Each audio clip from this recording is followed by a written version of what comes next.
네, 여러분 안녕하세요. 김하인쌤입니다. 한 번에 끝내는 민법 이론 강의 제3강 진행하겠습니다. 지금 하는 교재는 개론과 민법이 한 권으로 구성되어 있는 초초 요약집입니다. 개론 이종호 교수님과 민법 김하인채가 공동 저작한 책입니다. 구입하실 분은 요약집은 4만원이고 기출문제도 개론과 민법 한 권으로 구성되고 45,000원입니다. 아래 계좌번호에 해당 금액을 입금하시고 핸드폰 문자 전용입니다. 문자로 아래 네 가지 정확히 적어주세요. 보내시는 분 성명, 핸드폰 번호, 도로명 주소, 교재 이름도 이렇게 정확히 적어주세요. 그럼 올바른 배송이 바로바로 이루어집니다.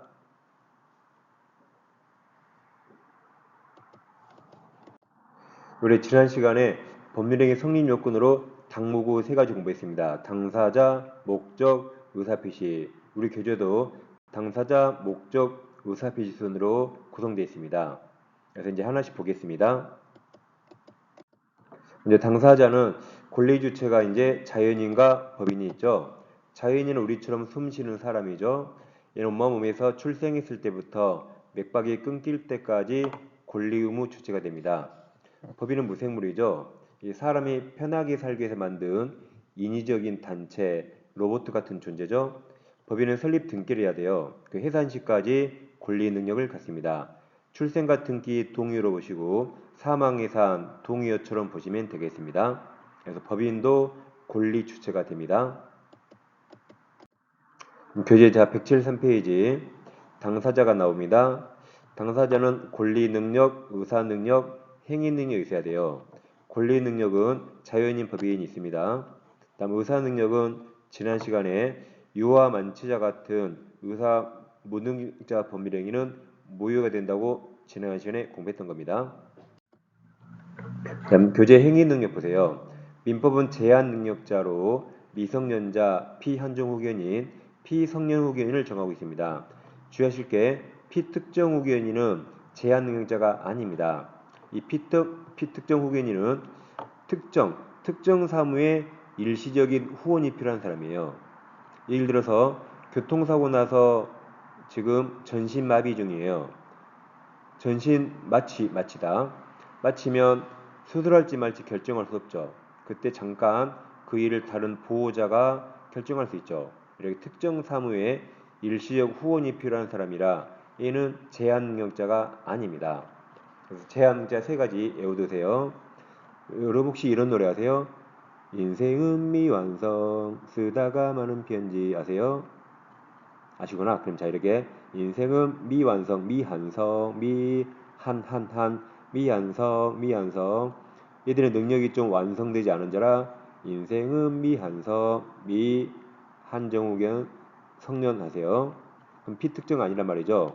그러니까 중개사법에서도 이 미성년자 미한성 얘들은 등록의 결격사유지만 피특정 후견인은 등록 결격사유 아니다고 시험에 아주 잘 나오고 있습니다. 그럼 이 아래 박스는 우리 시험 범위가 아닙니다. 이 정도는 아셔야 돼요. 먼저 제4조 성년이 있는데 사람 19세로 성년에 이르게 됩니다. 19세 미만이 미성년자죠. 18세까지 미성년자입니다. 법마다 미성년 나이가 조금씩 다를 수 있어요. 그럼 술집은 몇 살부터 들어가죠? 저도 잘 모르겠지만 아무튼 이 19세랑 다를 수 있어요. 아무튼 민법은 19세부터 성년입니다. 18세까지 미성년입니다. 제오지 미성년 능력이 있는데 미성년자가 법률행위하면은 법정대리인 동의 얻어야 된다. 법정대리인이 친권자 부모님이죠. 이 항에서 전환규정, 일항규정 위반한 행위는 취소할 수 있죠. 즉 법정대리인 동의 없이 하면 취소할 수 있습니다. 반대해서 가면 법정대리인 동의 얻었으면 취소 못하는데 동의 없이 하면 취소할 수 있어요. 대표적인 예로 초등학생이 핸드폰 사러 가요. 그럼 핸드폰 가게에서 부모님 동의서 받아오랍니다. 안 받아오면 취소당할까봐 받아오란 거죠. 다음에 12조 부조가 있어요. 12조 한정후견 개시심판입니다. 주가 가정법원은 질병장애인 노령, 급박한 사유란 정신적이요 신체적이요 정신적이죠. 정신적 제약으로 사무 처리할 능력이 부족합니다. 즉 약간 맛이 간 사람이에요. 약간 맛이 가는 사람에 대해서 한정후견 개시한다는 심판합니다. 누가 심판하죠? 가정법원이 심판하죠. 그럼 심판받은 자를 수동이나 피를 써서 여기처럼 피한정 후견인이라고 부릅니다. 구조 성년후견 개시 마찬가지 주어 가정법원은 질병장애 노령 급악화 사유로 인한 정신적 제약으로 사무 처리할 능력이 지속적 결여됐네요. 완전히 맛이 갔어요. 완전히 맛이 간 사람에 대해서 성년후견 개시한다는 심판합니다. 누가 심판하죠? 가정법원이 하죠. 그럼 심판받은 자를 수동이라 피를 써서 피성년 후견인이라고 부릅니다. 그럼 두 사람 공통점은 둘 다 법원에서 심판받아야 돼요. 차이점은 얘는 약간 능력이 부족하다, 약간 맛이 갔다. 이 지속적으로 완전히 맛이 간 거죠. 그래서 피성년 후견인이 더 맛이 간 겁니다. 중요한 게 법원에서 다 심판받아야 이런 제한 능력자가 됩니다. 미성년은 일률적으로 만 19세가 됩니다. 자, 이제 법률적인 목적 파트 갑니다. 법률적인 목적은 확가적타 네 가지가 필요하고 이 넷 중에 하나를 결하면 전부 다 무효사유라 했죠. 여기 무효사유를 공부합니다. 확가적타 무효사유 네 가지예요. 먼저 목적 확정에서는 법률적인 목적은 확정 가능하면 유효인데 확정 가능성 조차 없다면 그때 무효가 됩니다. 즉 갑에게 X토지 Y토지가 있어요. 갑과 을이 1억에 매매합니다. 이거 둘 중에 하나 3억에 매매했어요. 도대체 목적물이 X인지 Y인지 확정할 수 없죠. 점쟁이도 모르겠네요.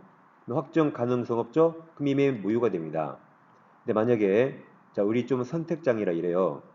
내가 둘 중에 하나 3억에 사는데 내가 선택장이니까 내가 한 달간 고민해보고 한 달 후에 우리 선택한 걸 3억에 사고 팔기로 했다 보세요. 그럼 법률 행위 당시는 목적물 아직 확정 안 했지만 사후에 확정할 기준을 마련했네요.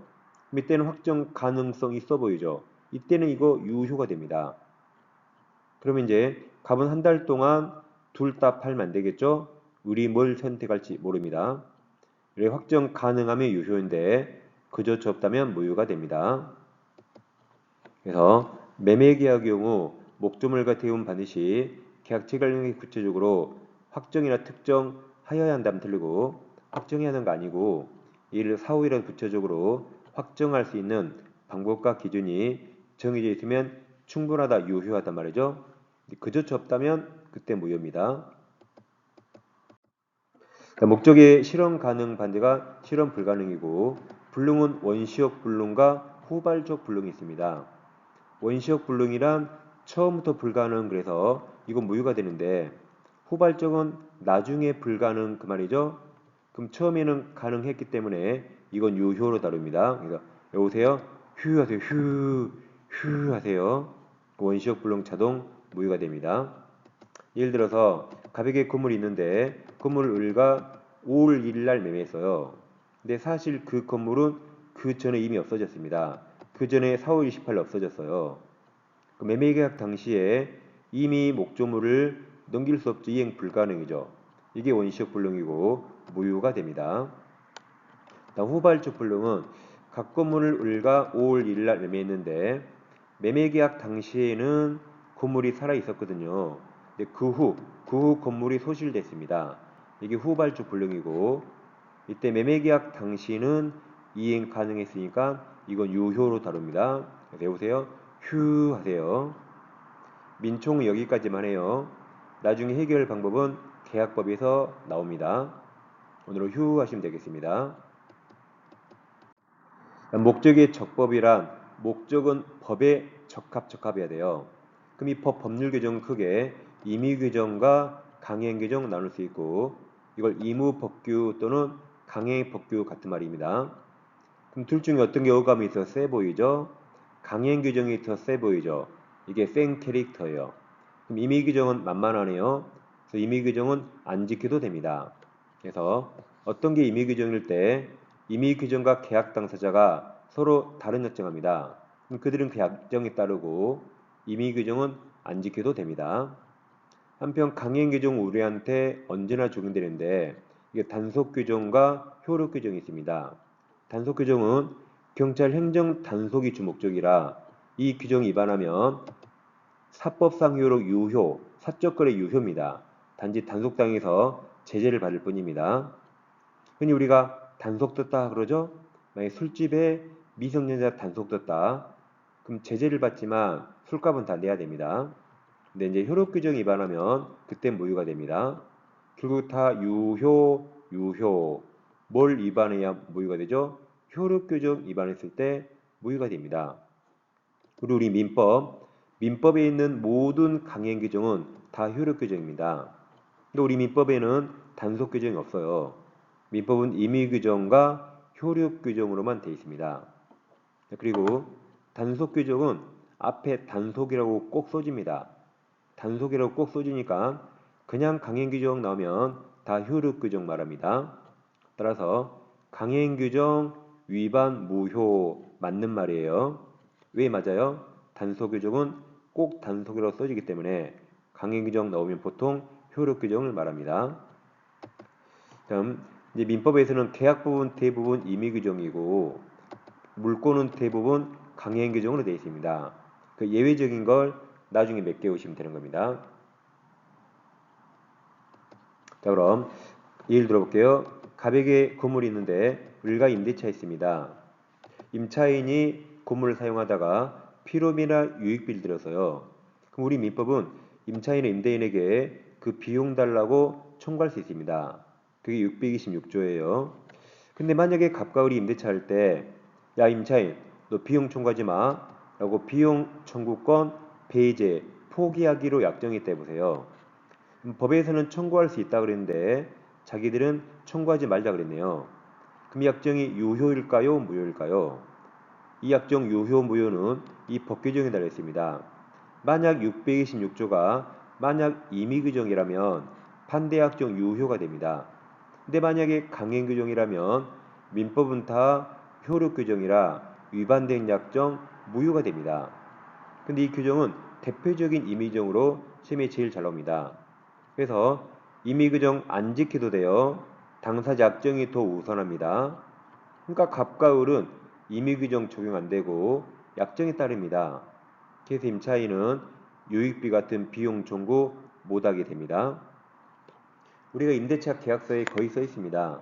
임대차 끝나면 임차인이 자기 비용으로 목적물을 원상회 보고한다고 써 있어요. 그게 이 비용 상환 청구권 배제 약정으로 유효가 됩니다. 그럼 임차인은 비용 청구 못하게 됩니다. 한편 가백에 나대지가 있는데 을이 나대지를 임대차에서 지상에 건물 지었습니다. 우리나라는 토지 소유권과 건물 소유권이 다를 수 있어요. 그래서 토지는 갑소유인데 건물은 을건물이 됩니다. 이 건물 소유했는데 임대차 기간이 끝났어요. 그럼 을은 원칙적으로 건물 철거하고 갑에게 나대지로 원상회복해야 합니다. 원칙은 철거해야 되는데 예외적으로 기간이 끝나도 건물이 멀쩡히 현존합니다. 그럼 철거하기 아깝거든요. 이때 임차인은 임대차 한 번 더 하실래요? 라고 갱신하라고 청구할 수 있습니다. 갱신이 한 번 더 한다죠. 임대인 갑이 승낙하면 임대차 한 번 더 합니다. 임대인이 거절했어요. 거절하면 그래? 그럼 내 건물 감 너가 사 할 수 있어요. 내 건물 너가 사 매수해 라고 청구할 수 있다. 그럼 이제 바로 매매가 되는 겁니다.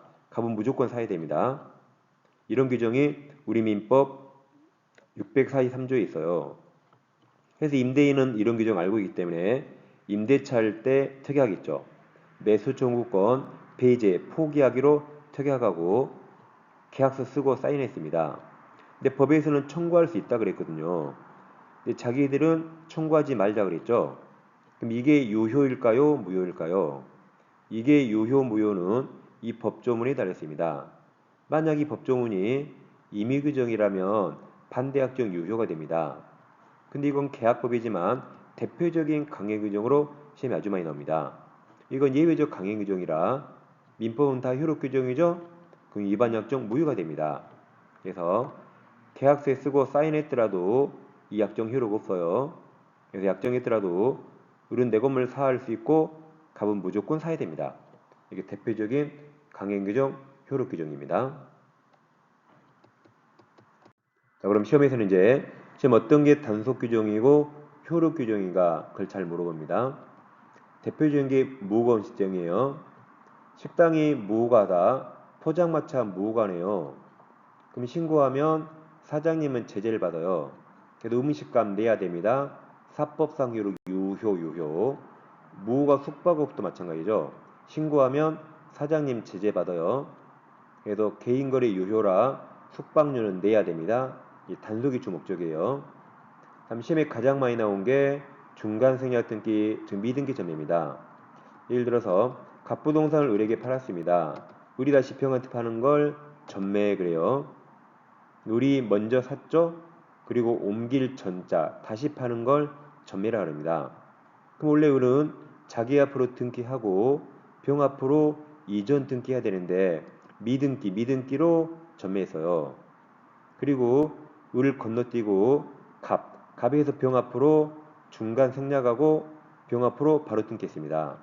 이런 걸 미등기 전매 또는 중간 생략 등기랍니다. 그럼 이렇게 한 거죠. 갑에서 병 앞으로 바로 등기했죠. 원래는 어떻게 해야 되죠? 갑에서 을 앞으로 등기할 때 을 취득세 내야 되고 병한테 팔면서 을 또 양도세 내야 되거든요. 네, 세금 안 내려고 을 중간 생략했습니다.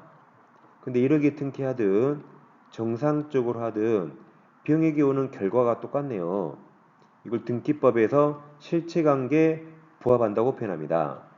그럼 이 이미 된 등기를 굳이 모유로 할 게 아니라 유효로 내버려 두고 그냥 을 잡아서 세금만 걷고 관련자 처벌하면 됩니다. 그러니까 제재를 가하되 개인이 한 이미 한 행위는 유효로 내버려 두는 걸 단속 규정이랍니다. 굳이 이미 이루어진 등기를 무효로 할 필요 없어요. 그래서 중간 생략 등기가 대표적인 단속 규정 유효가 됩니다.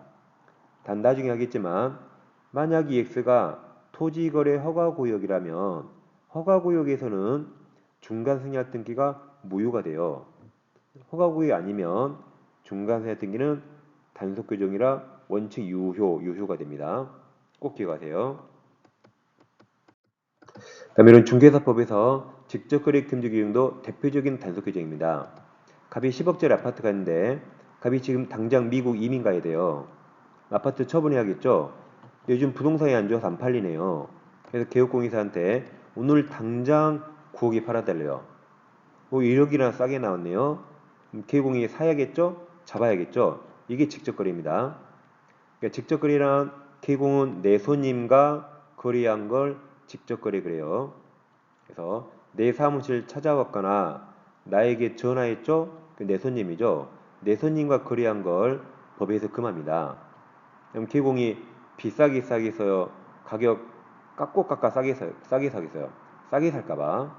그럼 이거 하면 중개사법에서 개공은 3년 이하 징역 또는 3천만 원 이하 벌금 처벌됩니다. 처벌되는데 이 매매를 유효로 할까 무효로 할까 문제가 됩니다. 근데 만약 무효라 하면 갑은 매매를 다시 해야 되니까 미국 못 갑니다. 오히려 의뢰인에게 피해 갈지도 몰라요. 그래서 그냥 유효로 내버려 둬요. 그리고 개공 처벌만 하면 되죠. 이렇게 처벌하되 사적상 효력, 개인간 효력, 유효로 두는 걸 단속 규정이랍니다. 그럼 두 가지 지금 당장 외워요. 여러분 축구선수 지단 아세요? 축구선수 지단. 모르신 분 네이버 검색해 보세요. 지단이 지금 축구하고 있습니까? 은퇴했습니까? 은퇴했죠. 지단이 현재 축구 중단한 상태예요. 지단이 현재 축구 중단했습니다. 그러면 자 이걸 외우는 겁니다. 이게 지가 직접거래 단속규정, 중간 생략 등기 단속규정. 다시 직접거래 단속규정, 중간 생략 등기 단속규정. 지단이 축구 중단 그렇게 가세요. 퍼펙트하죠? 꼭 외우세요. 그 다음 이제 효력규정 위반 무효가 되는데 중개사법에서 법정 한도 초과하는 중개보수의 약정은 초과 부분이 무효입니다. 법정 한도 900이라 가정해 보세요. 근데 2천만 원 준대요. 그러면 적법한 개업공개사는 900까지 받을 수 있죠. 그 초과가 무효입니다. 전부가 아니라 1100이 무효예요. 예를 들어서 가백에 토지가 있어요. 자, 개업공사 10억짜리인데 개공 을이 있고 을이 팔아주면 2천만 원 준대. 2천만 원. 토지는 수수료가 0.9%라 10억이 0.9% 900인데 2천원을 준대요. 을 눈 뒤집히죠? 그래서 병이 매수리 하니까 둘이 10억에 매매 성사시켰습니다. 그럼 이 개공은 등록했기 때문에 법정 한도 900까지 받을 수 있거든요. 900까지 유효고 그 법정 한도 초과 무효 1100이 무효입니다. 그러니까 1100은 값은 줄 필요 없죠? 이미 줬다면 부당이득 반환해서 받아올 수 있습니다. 근데 이는 적법하게 중개업 한자죠. 문제는 갑이 10억짜리 토지를 우리 무등록 중개업 하는 사람이에요. 팔아달라 그랬어요. 팔아주면 2천만 원 준다 했습니다. 병이 토지를 산다길래 둘이 10억에 매매 성사시켰어요. 이런 무등록 중개업 하면 얘는 3-3 처벌되죠. 3년 이하 징역 또는 3천만 원 이하 벌금 처벌되기 때문에 이 수수료 약정도 초과 무효가 아니라 2천만 원 전부 무효가 됩니다. 이렇게 왼쪽처럼 적법하게 등록했을 때 900 받을 수 있죠? 그때 초과 무효입니다. 이 무등록 중개업자 간 약정은 전부 무효가 됩니다. 두 개 잘 비교하세요. 위쪽 내용은 초과 무효니까 적법하게 등록한 왼쪽 그림을 설명한 거죠. 그 다음 이제 강행규정 위반하면 이건 시험에 꼭 나오는데 절대적 무효로서 다음에 공범이다 무효행위 추인 안 돼요. 그리고 표현대리 법리도 적용되지 않는다고 두 개가 시험에 아주 잘 나오고 다음 절대적 무효니까 선의 제3자에게도 무효를 주장하거나 대항할 수 있습니다. 그리고 무효는 처음부터 10년, 100년 지나도 쭉 무효이기 때문에 누구든지 무효 주장할 수 있어요. 그래서 강행규정을 위반한 자도 스스로 무효 주장 가능합니다. 즉 강행규정 위반한 자가 어머 내가 한 게 무효였네요 라고 주장하는 게 신의 측에 반하지 않아요. 무효는 누구라도 주장할 수 있습니다. 이건 시험에 꼭 나오니까 반드시 기억하세요. 네, 교재 검토해 보겠습니다. 173페이지 항상 써드려 이렇게 법률행위 목적 나오고 목적은 확정 가능 적법 사회적 타당이 있고 확정에서는 법률행위 목적은 꼭 계약 당시 구체적으로 확정해야 한다면 틀리고 사후이라도 확정할 수 있는 기준과 방법이 있으면 충분히 유효합니다. 다음 목적 가능에서는 원시적 불능 무효 후발적 휴유효가 됩니다. 다음 법률 규정은 임의 규정과 강행 규정이 있고 임의 규정은 당사자의 사이에서 적용을 폐지에 안 지켜도 해요. 그리고 다른 약정 유효가 됩니다. 강행 규정은 효력 규정과 단속 규정이 있고 단속 규정은 일정한 제재를 받지만 사법상 효력이 개인 간 효력은 유효가 됩니다. 대표적으로 무허가 음식점, 숙박업 등이 있습니다. 다음 지단, 중단했죠? 지단, 직접 거래, 중단. 직접 거래입니까? 직접 매매입니까? 거래니까 임대차도 안 되고 매매도 안 되고 교환도 안 됩니다. 아무튼 우리가 직접 매매, 임대차, 교환 다 안 돼요. 임대차가 우리 시험에 나왔죠? 지단, 중단 꼭 써놓게 오세요. 효력 규정 위반은 무효가 되고 법정 한도 수수료 초과 부분이 무효죠? 적법하게 등록했으니까 초과 무효입니다. 여기 무등록 중개업 안 나왔죠? 그럼 적법하게 중개업한 걸 말합니다. 다음 강행규정 위법과는 절대적 무효로 추인 안 되고 표현대리 법률 적용 안 됩니다. 선의 3자에게 대항할 수 있어요. 다음 강행규정 위반자도 무효 주장할 수 있고 신의 측에 반하지 않습니다. 자, 이제 법률 요건 중에 선의하기가 있는데 선의는 어떤 걸 몰랐다고 악의는 알았답니다. 그러니까 선의가 착한 놈이 아니에요. 어떤 걸 모른 겁니다. 악의는 나쁜 놈 아니에요. 법률 용어는 어떤 사실을 알았다는 거죠. 법률 용어 이대로 기억하셔야 돼요. 그럼 여러분은 둘 중에 어떤 사람 되고 싶어요? 선인 사람 되고 싶습니까? 악인 사람이 되고 싶습니까? 지금 선이라고 그랬죠. 그럴 줄 알았어. 자, 그럼 자 보세요. 운전하다가 자전거를 모르고 차로 치여버렸습니다. 어떤 사람 운전하다가 자전거를 알고 차를 멈췄어요. 자, 이제 어떤 사람 되고 싶어요? 아기가 좋은 거죠. 얘는 자전거 모르죠. 멍청한 놈이죠. 아니, 얘는 자전거를 알고 멈췄는데 얘는 자전거를 모르고 차로 깔아버렸네요. 아기가 훨씬 좋은 거죠. 아기는 똑똑한 겁니다. 선이는 좋은 거 아니고 멍청한 놈이에요. 그래서 두 개를 잘 비교하세요. 자, 이제 우리가 무효취소를 공부하는데 이 두 가지는 효력, 그 효력 원칙적으로 절대적 효력을 가졌습니다. 절대적이란 무효취소를 누구에게나 절대적으로 주장할 수가 있습니다. 즉 무효 원칙이 다 취소 절대적인데 예외적 상대적을 나중에 공부할 겁니다. 절대적 무효 이런 말이죠. 갑소유 부동산이 있는데 친척이 등기를 위조해서 자기 앞으로 이전 등기합니다. 이렇게 등기했죠? 그럼 당연히 무효가 되죠. 그럼 을은 소유자가 아니고 갑이 소유자입니다. 근데 등기부에 을이 소유자라고 공시되어 있으니까 을이 A라 모르겠다 병한테 팔고 돈 받고 등기했습니다. 그럼 병은 보통 매매할 때 태어나서 을 처음 받겠죠. 그럼 병은 무효라든가 위조 알고 샀을까요? 모르고 샀을까요? 보통 모르고 샀겠죠.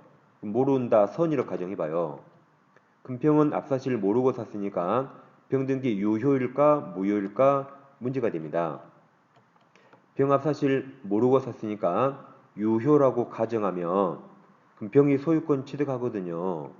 금평이 소유권 취득하면 갑이 소유권 뺏겨야 되는데 갑이 뭐 잘못했나요? 아무 잘못 안 했죠. 그래서 병을 보호해서 병 유효 그러면 갑이 엄청 불쌍하게 소유권 뺏깁니다. 그럼 반대로 병 무효라고 하면 병 소유자 아니죠? 을 소유자 아니죠? 여전히 갑이 소유자입니다. 근데 병이 엄청 불쌍하게 돈 다 줬는데 소유권 취득 못하게 됩니다. 그러니까 이 사건은 옳고 그름이 아닙니다. 이 사건 어차피 갑과 병 둘 중에 한 명이 손해 보게 돼 있어요. 그래서 나라마다 태도가 다릅니다. 보통 유럽 쪽에서는 병 유효 그래요. 갑이 소유권 뺏기는 겁니다. 근데 우리나라는 달라요. 앞사람 무효면 뒷사람 원칙 다 무효가 돼요. 절대적 무효. 앞사람 무효면 뒷사람 무효입니다. 그래서 우리는 병이 소유권 취득 못해서 병이 엄청나게 불쌍해집니다. 그리고 갑은 소유권을 지키는 겁니다. 그럼 병이 A한테 팔고 등기하고 B에게 팔고 등기하고 Z까지 팔고 등기해도 앞사람 무효면 뒷사람 누구에게나 무효를 주장할 수 있으니까 뒷사람 다 주고 다 대줘요. 다 대줘. 그래서 앞사람 무효면 뒷사람 100명, 1000명, 10,000명 다 무효. 다 주고 다 죽어요. 이게 절대적으로 10,000명에게 무효 주장할 수 있습니다. 그럼 병까지만 해봐요. 병은 아무튼 억울합니다. 국가가 만든 등기부가 소유자를 을로 공시하니까 그걸 믿고 샀거든요. 그래도 앞사람 무효면 병 보호받지 못합니다. 이걸 등기 공신력 없다 그래요. 등기가 소유자를 을로 공시하니까 병은 그 등기를 믿었거든요. 그래도 앞사람 무효면 병 등기 효력도 인정되지 않습니다. 똑같은 말로 보시면 돼요. 똑같은 말. 자, 이 현상을 민법 총칙에서는 절대적 무효 그래요. 앞사람 무효면 뒷사람 선이어도 무조건 무효. 등기 표현에서는 등기 공신력 없다고 표현합니다. 자, 그러면 우리가 병이라고 할 때 우리가 병이에요. 앞사람이 무효이기 때문에 우리가 무효가 될 일이 우리에게 일어날까요? 앞사람이 무효해서 우리가 무효가 될 일은 우리에게 일어나지 않습니다. 여러분 로또 1등 일주일에 몇 명 나와요? 막 5명, 3명 나오죠. 그럼 1년에 로또 1등 얼마나 많을까요? 엄청 많겠죠. 거기엔 나만 없을 뿐입니다. 이렇게 로또 1등 일주일에 막 3명, 5명 나와요. 근데 앞사람이 모여서 뒷사람이 모유가 된 일은 1년에 뉴스에 뭐 3, 4번밖에 안 나와요. 그러니까 앞사람 모유면 나도 모유가 되는 건 맞습니다. 근데 이런 일이 우리에게 벌어질 확률은 로또 1등 될 확률보다 더 없어요. 그러니까 우리는 앞사람 등기 믿고 사야 됩니다. 살 수밖에 없어요. 근데 억만불의 일 하나 앞사람이 모이면 나도 모유가 됩니다. 근데 그런 일이 일어날 확률은 로또 1등 될 확률보다 없습니다. 그래서 우리는 그냥 등기를 믿고 사는 겁니다. 이걸 아무튼 절대적 무효 같은 말이다 생각하세요. 자, 그럼 우리 시험 범위 무효 전부인다. 절대적 무효가 원칙이고 선의하기 모든 3자에게 무효 대항 주장할 수 있어요. 그래서 앞사람이 무효면 뒷사람 100명, 1000명만 명 다 주고 다 무효입니다. 근데 예외가 두 개인데 우리 시험 범위에 이거 비통명이에요. 비통명. 비진이 표시, 통정의 표시 무효일 때는 나중에 하겠지만 이 무효 가지고 선의 제3자에게 무효라고 대항이나 주장 못하기 때문에 선의 제3자가 보호됩니다. 근데 명의신탁 무효는 선의 악의 3자에게도 대항하지 못합니다. 그래서 악의 3자도 보호됩니다. 세 가지 비통명 외우세요. 비통명만 예외고 우리 시험 범위에서 비통명 아니면 다 절대적 무효예요. 앞사람 무효면 뒷사람 다 주고. 그래서 비통명 기억하시고 나머지는 다 절대적 무효입니다. 이거 꼭 외우셔야 돼요. 그래야 무효에서 제3자가 헷갈리지 않습니다. 비통명 기억하세요. 자, 이제 목적의 사회적 타당을 하겠습니다. 자, 103조가 있는데 선량한 풍속, 기타 사회질서에 위반한 사항을 내용으로 하는 법률행위는 무효가 되고 지난주에 741조 공부했어요.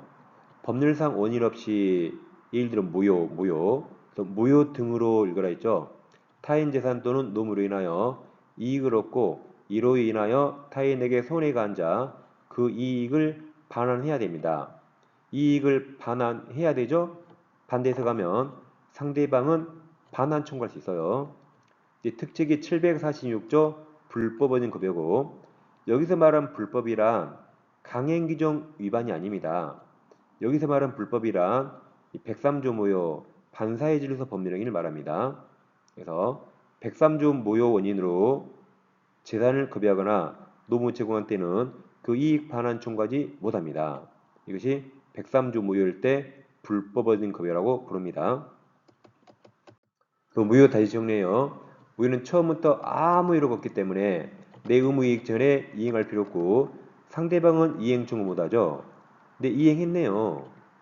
무효는 이행할 필요 없는데 괜히 이행했기 때문에 부당이득 반환 청구할 수 있습니다. 근데 하필 무효가 103조 무효일 때는 이행하면 불법어진 급여라 반환 청구 못합니다. 그래서 이행 전에는 모든 무효 똑같아요. 모든 무효는 이행 전에 이행할 필요 없습니다. 근데 이행 후가 달라요. 여러 가지 무효 중에 하필 반사회 적용이 103조 무효라면 반환 청구 못하는데 103조가 아니라 다른 사유 무효라면 반환 청구할 수 있습니다. 그러니까 무효도 이행 후 무효 원인을 구별할 시력이 있어요. 103조 무효인 것과 103조가 아닌 다른 사유 무효 차이점이 이행 후에 있습니다. 여러분 강행규정 위반 무효면 반환 청구할 수 있어요 없어요?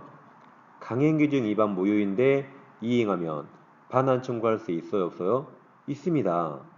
103조 무효 아니면 강행규정 위반 무효라도 반환 청구할 수 있어요.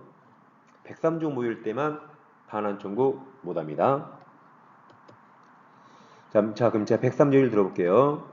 갑이란 유부남이 배우자 아닌 여자와 첫 계약합니다.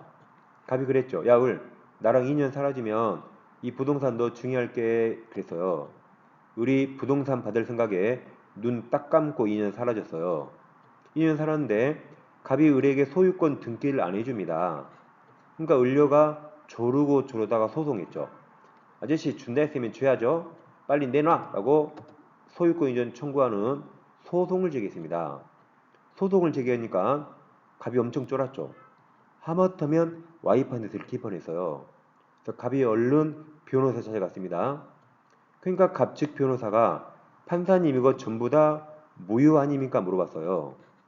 왜 갑 측 변호사가 이게 다 무효인가 물어봤을까요? 만약 무효라면 갑은 이행진의 을에게 등기 이행할 필요 없고 을은 소유권 넘겨라고 청구 못하기 때문에 갑 측 변호사가 이게 무효인가 물어봤습니다. 우리 지금 민법을 공부하죠. 민법에서는 형법 생각하지 마세요. 더더욱 형법 간통죄 없어졌습니다.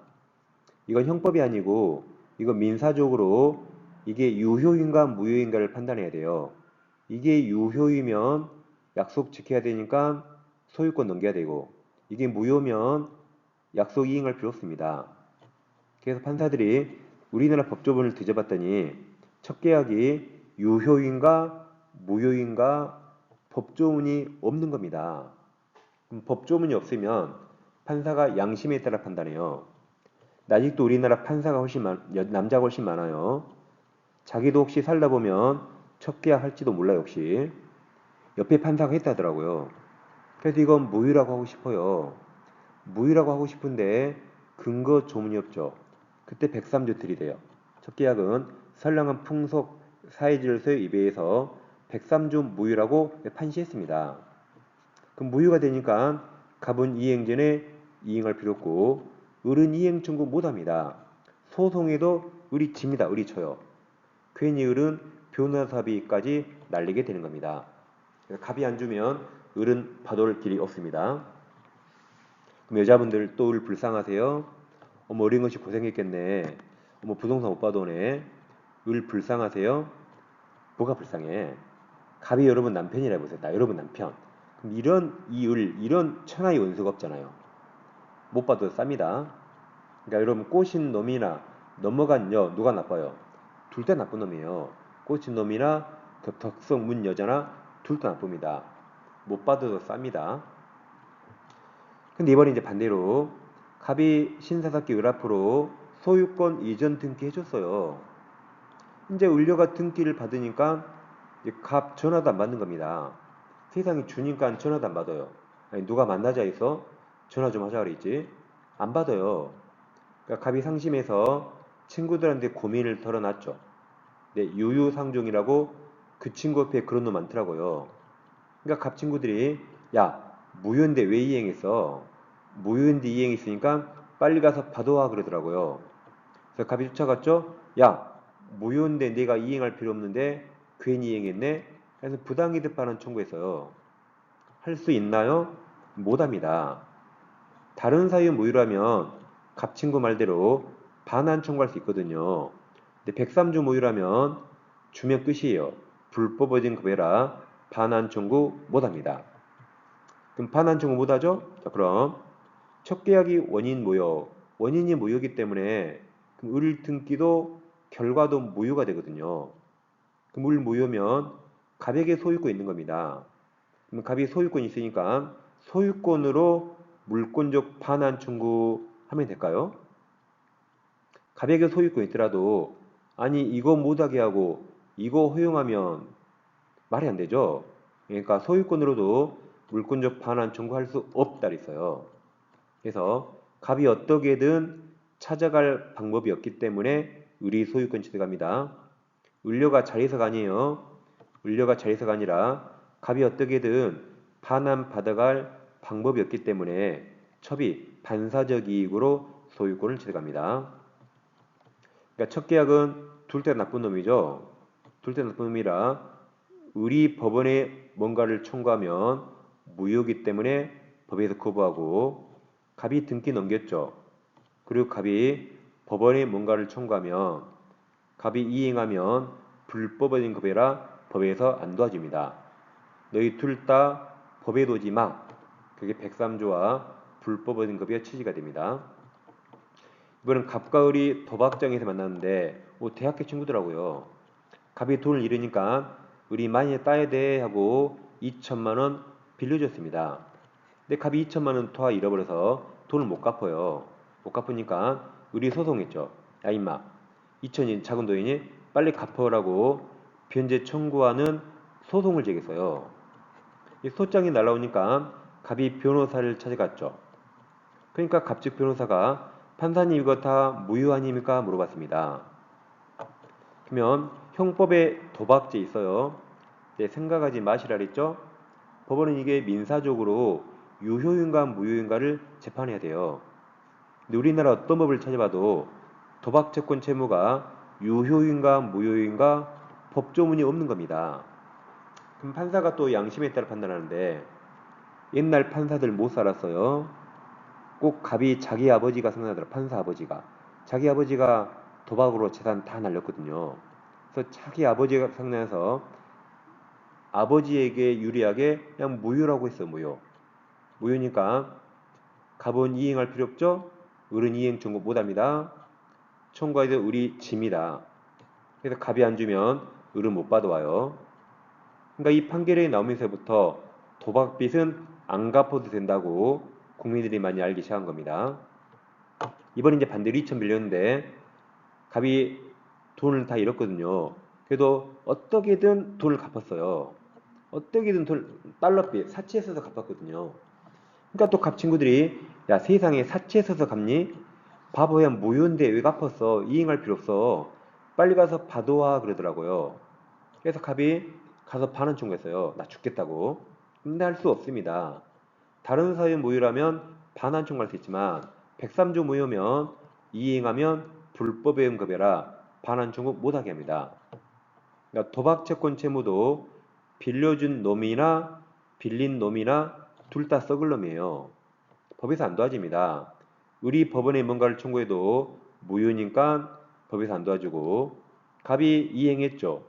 이행하면 갑이 뭔가를 청구하면 이건 불법어진 급여라 법에서 안 도와줍니다. 너희 둘 다 법에 도지 마. 그게 103조 무효와 불법어진 급여 취지가 됩니다. 이걸로 이제 103조를 잘 이해하세요.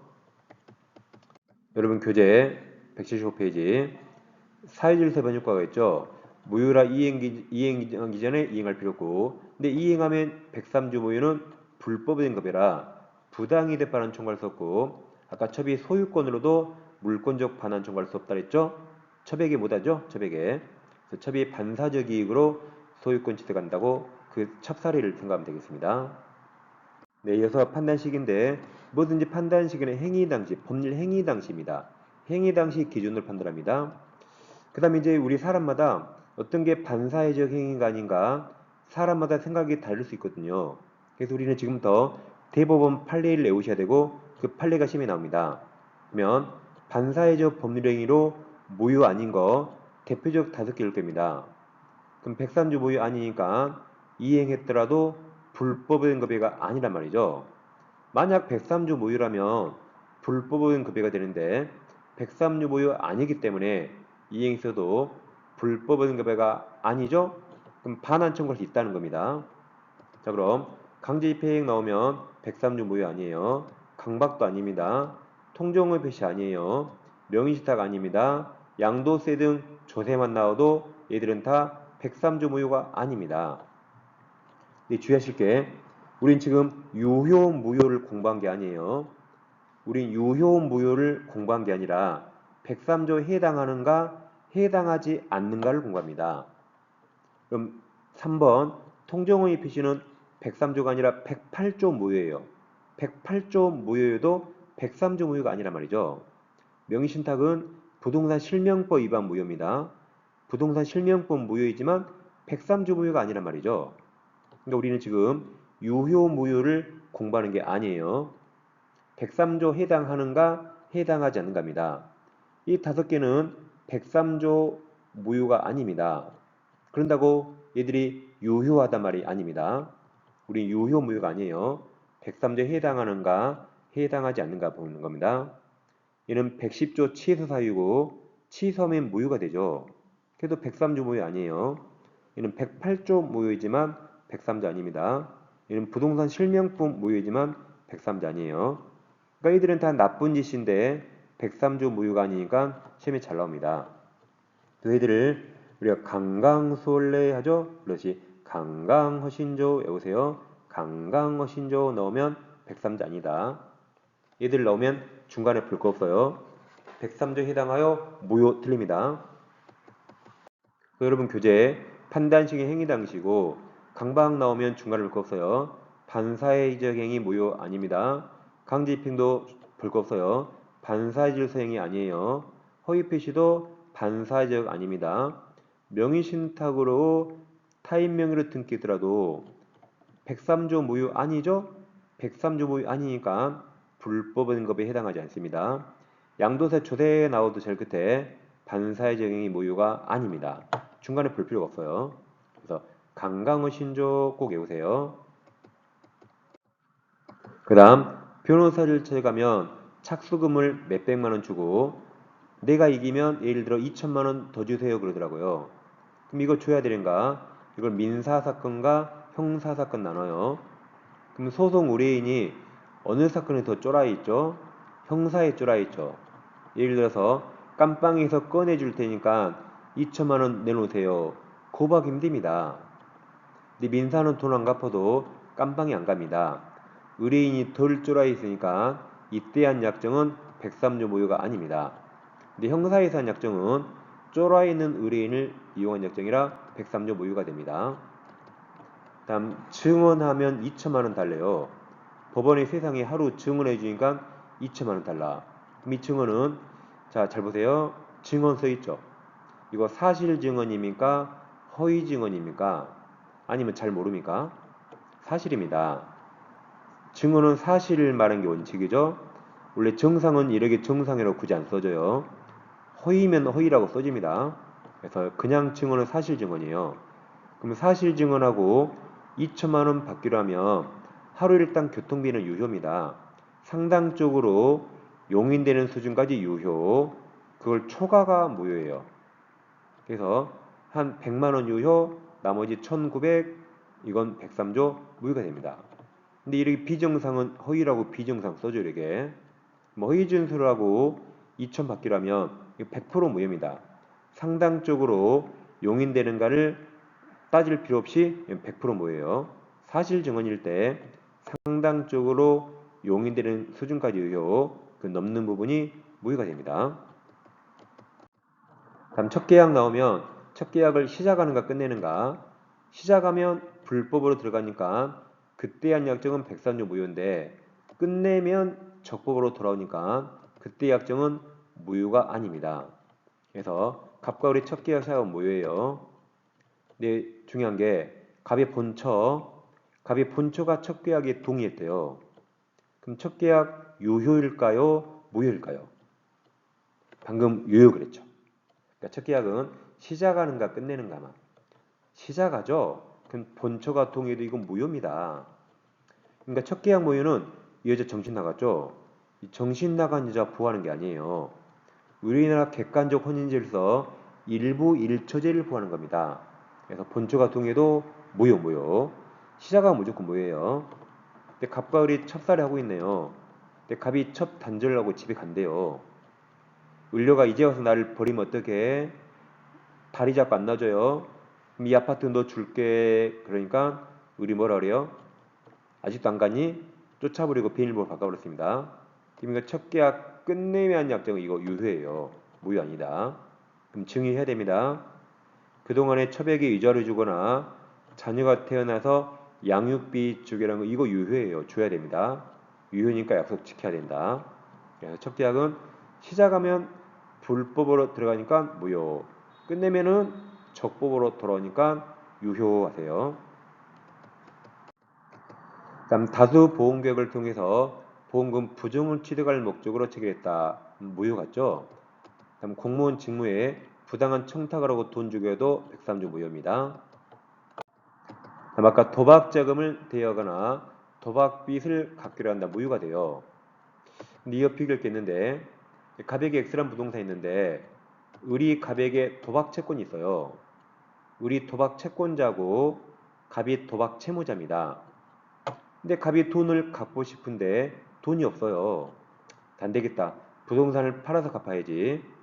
근데 을이 또 부동산 전문가라 팔아달라고 매도할 때를 꼬려서 채권자가 팔면 판 돈으로 도박 채무 변제 대신하기로 했어요. 그래서 이제 을이 파는 건데 앞사실 전혀 모르는 제3자가 매수했습니다. 그럼 이 일련 행위 중에서 도박과 관계 있는 것과 관계 없는 거 있어요. 얘들은 도박빚 갚는다. 도박과 관계 있으니까 103조 무효인데 이건 도박 채권자이든 아니든 대리권 줄 수 있고 그걸 모르고 샀잖아요. 그럼 이건 도박과 상관없으니까 103조 무효가 아닙니다. 여기 우리 공인중개사 시험 빼고 다른 민법 시험에 다 나왔어요. 그럼 여러분이 출제자라면 파란색 내겠어요? 이거 빨강색 내겠어요? 그렇죠. 빨강색이죠. 다른 모든 시험 다 빨강색만 냈습니다. 이건 도박 모유 안 틀려요. 틀려도 이쪽을 틀릴 겁니다. 빨강색만 다 나왔습니다. 그 다음 노태우 전 대통령이 비자금 조성해서 그 사람이 쌍용그룹한테 임치 물건을 맡겼습니다. 그럼 여기서 비자금을 물어본 게 아니고 임치가 103조 모유인가? 돈 맡긴 것 자체는 반사회적 행위가 아니라고 판시했습니다. 이거 임치를 물어본 거예요. 그럼 저게 동그라미 11번 도박자금 대여 도박채무 이제 무효가 되는데 13번 주의하세요. 이는 도박채무 부담 행위는 무효지만 대리권을 준 건 도박과 관계없고 제3자가 모르고 산 것도 도박 관계여서 무효가 아닙니다. 다음 임치 나오면 돈 맡긴 것 자체는 반사회적 행위에 해당하지 않아요. 네, 부동산 이중매매부터는 다음 시간부터 하겠습니다. 그리고 왼쪽 영상 클릭하시면 중개사법 한 번에 끝내는 이론 강의 공부할 수 있습니다. 그리고 오른쪽 영상은 중개사법 기출특강까지 병행해서 함께 공부할 수 있습니다. 항상 민법, 중개사법, 기말학생 함께 해주세요. 다음 시간에 뵙겠습니다. 감사합니다.